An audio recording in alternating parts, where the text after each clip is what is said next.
Good morning, Kaiden. I'm so happy to see you. We're back again with Holes by Louis Sachar.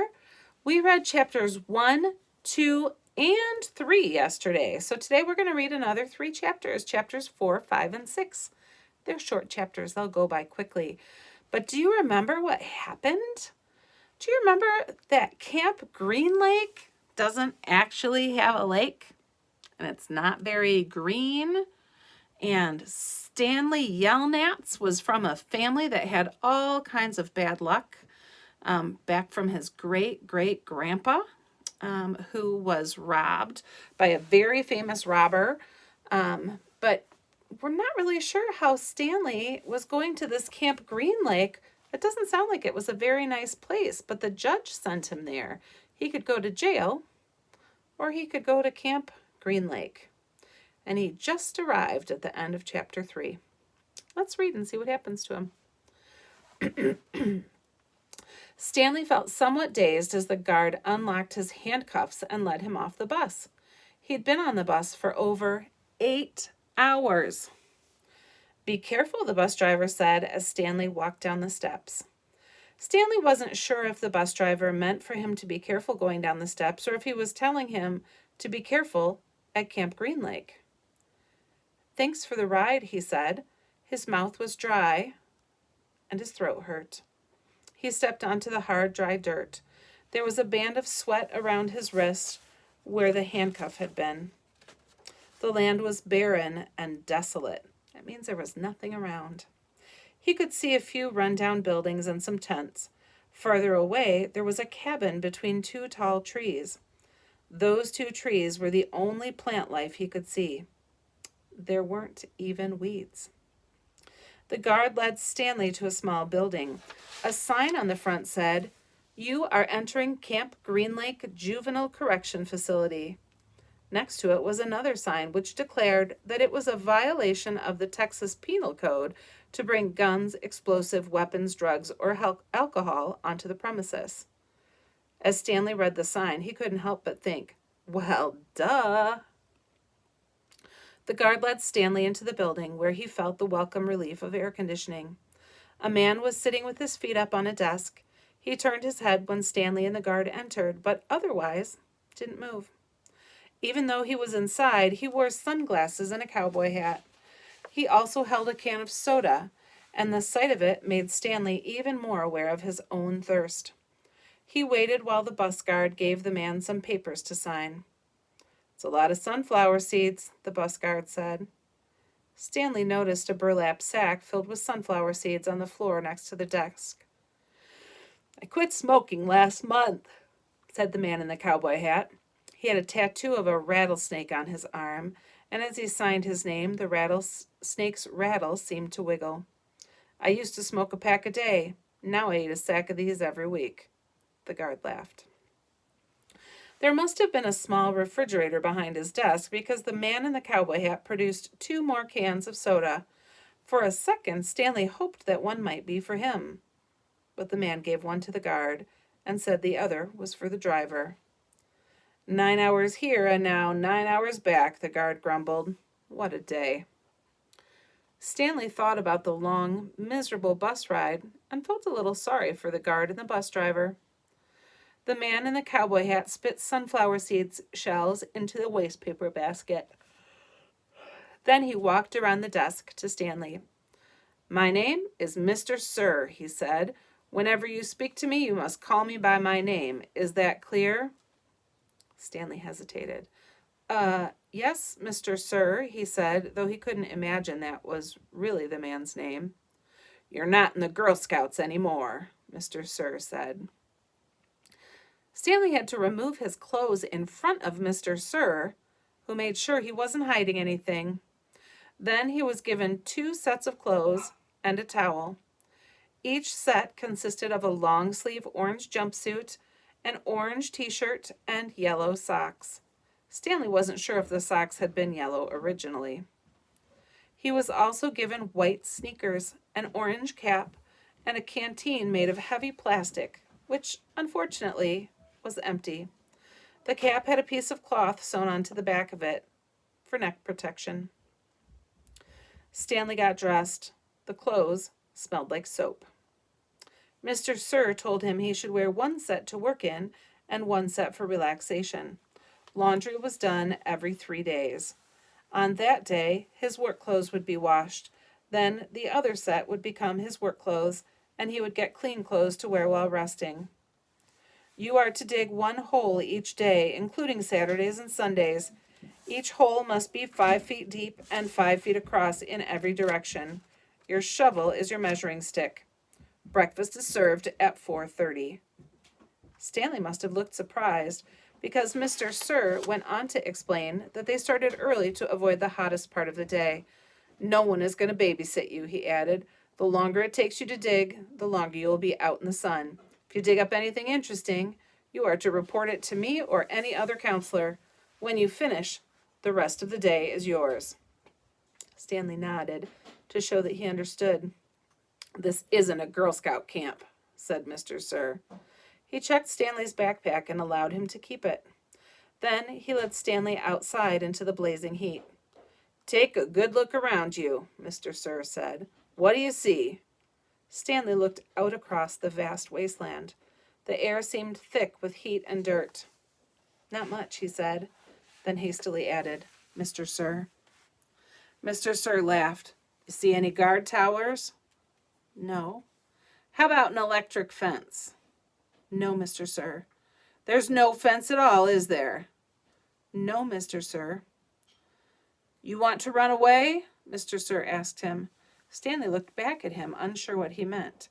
If you want to run away, go ahead, start running. I'm not going to stop you. Stanley didn't know what kind of game Mr. Sir was playing. I see you're looking at my gun. Don't worry, I'm not going to shoot you. He tapped his holster. This is for yellow-spotted lizards. I wouldn't waste a bullet on you. I'm not going to run away, Stanley said. Good thinking, said Mr. Sir. Nobody runs away from here. We don't need a fence. Know why? Because we've got the only water for 100 miles. You want to run away? You'll be buzzard food in 3 days. Stanley could see some kids dressed in orange and carrying shovels dragging themselves toward the tents. You thirsty? Asked Mr. Sir. Yes, Mr. Sir, Stanley said gratefully. Well, you better get used to it. You're going to be thirsty for the next 18 months. I don't think I would like that. That does not sound like a great place to be. But we're already at chapter 5. There were 6 large gray tents, and in each one had a black letter on it. A, B, C, D, E, or F. The first 5 tents were for the campers. The counselors slept in F. Stanley was assigned to D tent. Mr. Pendanski was his counselor. My name is easy to remember, said Mr. Pendanski as he shook his hands with Stanley just outside the tent. 3 easy words. Pen, dance, key. Mr. Sir returned to the office. Mr. Pendanski was younger than Mr. Sir and not nearly as scary looking. The top of his head was shaved so close it was almost bald, but his face was covered in a thick, curly black beard. His nose was badly sunburned. Mr. Sir isn't really so bad, said Mr. Pendanski. He's just been in a bad mood ever since he quit smoking. The person you've got to worry about is the warden. There's really only one rule at Camp Green Lake. Don't upset the warden. Stanley nodded, as if he understood. I want you to know, Stanley, that I respect you, Mr. Pendanski said. I understand you've made some bad mistakes in your life. Otherwise, you wouldn't be here. But everyone makes mistakes. You may have done some bad things, but that doesn't mean you're a bad kid. Stanley nodded. It seemed pointless to try to tell his counselor that he was innocent. He figured that everyone probably said that. He didn't want Mr. Pendanski to think he had a bad attitude. I'm going to help you turn your life around, said his counselor, but you're going to have to help me too. Can I count on your help? Yes, sir, Stanley said. Mr. Pendanski said, good, and patted Stanley on the back. 2 boys, each carrying a shovel, were coming across the compound. Mr. Pendanski called to them, Rex, Alan, I want you to come say hello to Stanley. He's the newest member of our team. The boys glanced wearily at Stanley. They were dripping with sweat, and their faces were so dirty that it took Stanley a moment to notice that one kid was white and the other black. "What happened to Barf Bag?" asked the black kid. "Louis is still in the hospital," said Mr. Pendanski. "He won't be returning." He told the boys to come shake Stanley's hand and introduce themselves like gentlemen. "Hi," the white kid grumbled. "That's Alan," said Mr. Pendanski. "My name's not Alan," said the boy. "It's Squid, and that's X-Ray." "Hey," said X-Ray. He smiled and shook Stanley's hand. He wore glasses, but they were so dirty that Stanley wondered how he could see out of them.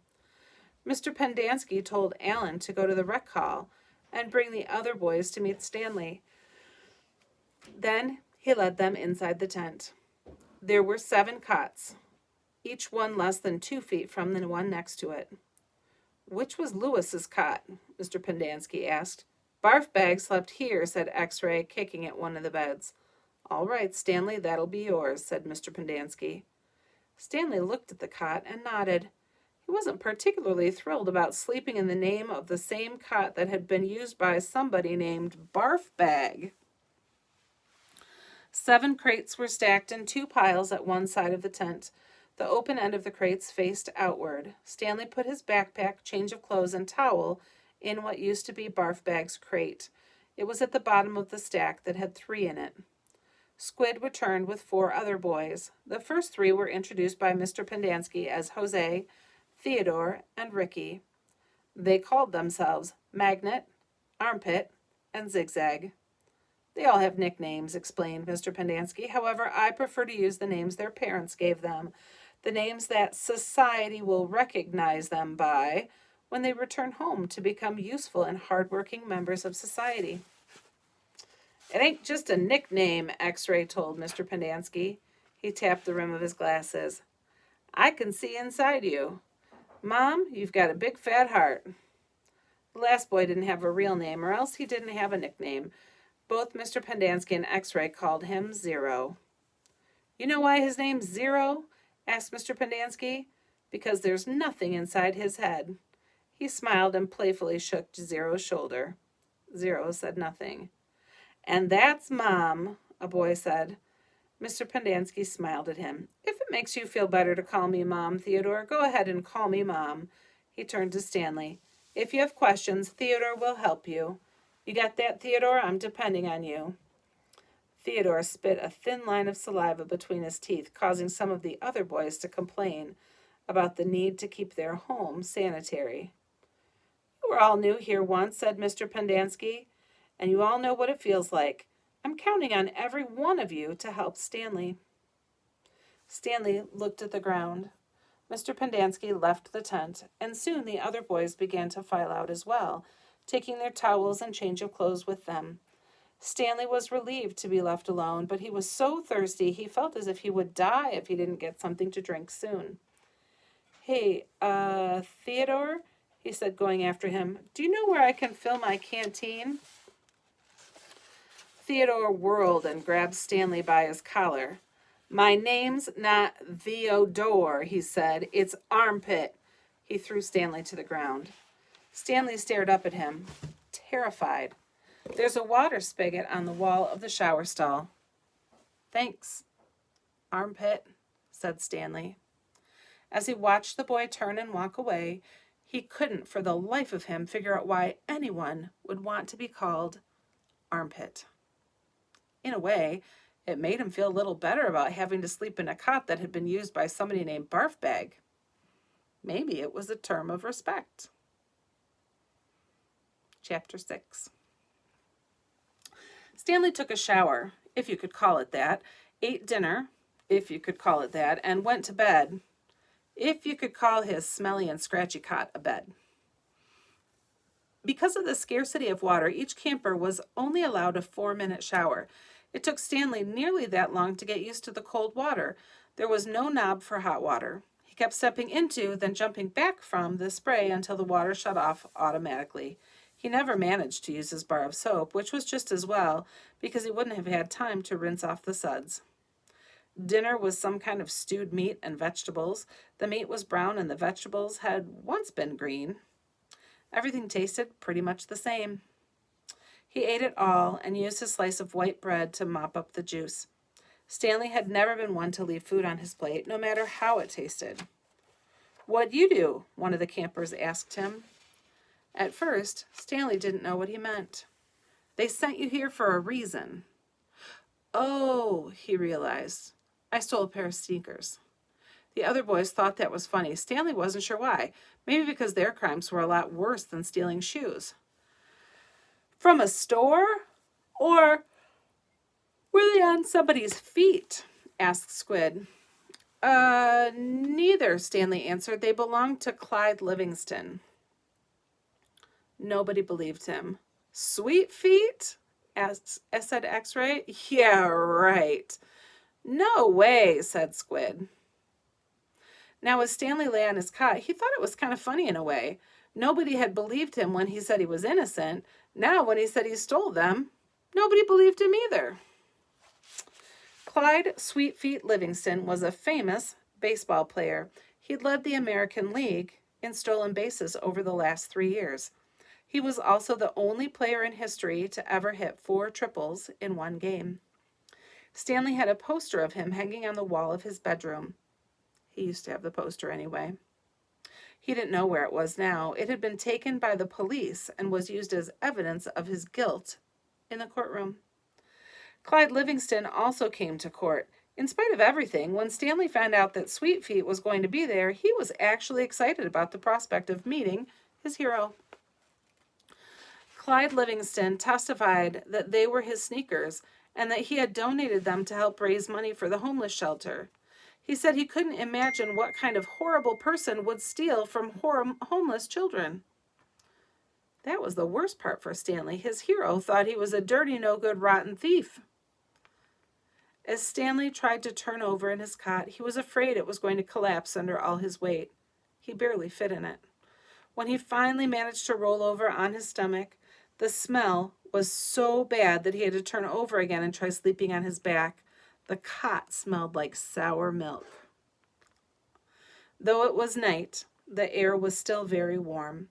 Armpit was snoring 2 cots away. Back at school, a bully named Derek Dunn used to torment Stanley. The teachers never took Stanley's complaints seriously because Derek was so much smaller than Stanley.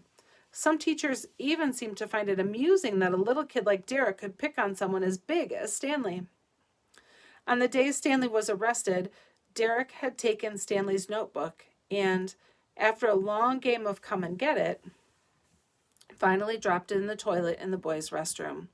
By the time Stanley retrieved it, he had missed his bus and had to walk home. It was while he was walking home, carrying his wet notebook with the prospect of having to copy the ruined pages, that the sneakers fell from the sky. "I was walking home and the sneakers fell from the sky," he had told the judge. "One hit me in the head." It hurt too. They hadn't exactly fallen from the sky. He had just walked out from under a freeway overpass when the shoe hit him on the head. Stanley took it as some kind of sign. His father had been trying to figure out a way to recycle old sneakers. And suddenly a giant pair of sneakers fell on top of him, seemingly out of nowhere, like a gift from God. Naturally, he had no way of knowing they belonged to Clyde Livingston. In fact, the shoes were anything but sweet. Whoever had worn them had had a bad case of foot odor. Stanley couldn't help but think there was something special about the shoes, that they would somehow provide the key to his father's invention. It was too much of a coincidence to be a mere accident. Stanley had felt like he was holding Destiny's shoes. He ran. Thinking back on it now, he wasn't sure why he ran. Maybe he was in a hurry to bring the shoes to his father, or maybe he was trying to run away from his miserable and humiliating day at school. A patrol car pulled up next to him. A policeman asked him why he was running. Then he took the shoes and made a call on his radio. Shortly thereafter, Stanley was arrested. It turned out the sneakers had been stolen from a display at the homeless shelter. That evening, rich people were going to come to the shelter and pay $100 to eat the food that poor people ate every day for free. Clyde Livingston, who had once lived at the shelter when he was younger, was going to speak and sign autographs. His shoes would be auctioned, and it was expected that they would sell for over $5,000. All the money would go to help the homeless. Because of the baseball schedule, Stanley's trial was delayed several months. His parents couldn't afford a lawyer. "You don't need a lawyer," his mother had said. "Just tell the truth." But Stanley had told the truth, and perhaps it would have been better if he had lied a little. He could have said he found the shoes in the street. No one believed that they fell from the sky.